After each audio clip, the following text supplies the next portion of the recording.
થોડી વાર માટે તમારી આંખો બંધ કરો અને જરા વિચાર કરો. આજે તમે જે જગ્યાએ છો એ જગ્યાએ પહોંચાડવા માટે તમારા જીવનમાં કેટલા લોકોનો હાથ છે? કદાચ તમે 3 નામ લેશો, પણ આજે હું તમને ચોથી વ્યક્તિ સાથે મળાવવાનો છું. તમને ખબર છે આપણા જીવનમાં કેટલા ગુરુ હોય છે?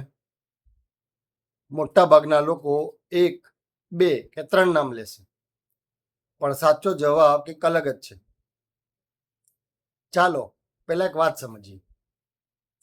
ગુ એટલે અંધકાર અને રૂ એટલે પ્રકાશ. આ 2 શબ્દ મળીને શબ્દ રચાયો ગુરુ. જે વ્યક્તિ આપણને અંધકારમાંથી પ્રકાશ તરફ લઈ જાય એ વ્યક્તિ આપણું ગુરુ.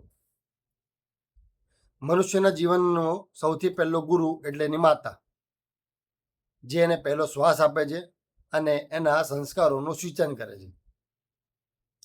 બીજો ગુરુ છે એનો પિતા, જે એને આંગળી પકડીને ચાલતા શીખવાડે છે અને જ્યારે પડી જાય છે ત્યારે હિંમત આપીને ફરીથી એને ઊભો કરીને ચાલતા શીખવે છે. ત્રીજો ગુરુ એનો શિક્ષક, કે જે એને સાચા ખોટાની સમજણ આપે છે, શિક્ષણ આપે છે.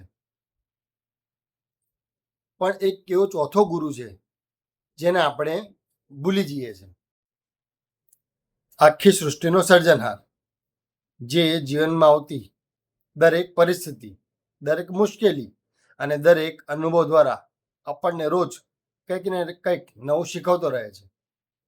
માટે ગુરુને ફક્ત વ્યક્તિ ન સમજતા, એક એવી શક્તિ છે કે જે જીવનમાં આપણને અંધકારથી પ્રકાશ તરફ લઈ જાય છે. આપ સૌને ગુરુ પૂર્ણિમા પર્વની હાર્દિક શુભકામનાઓ.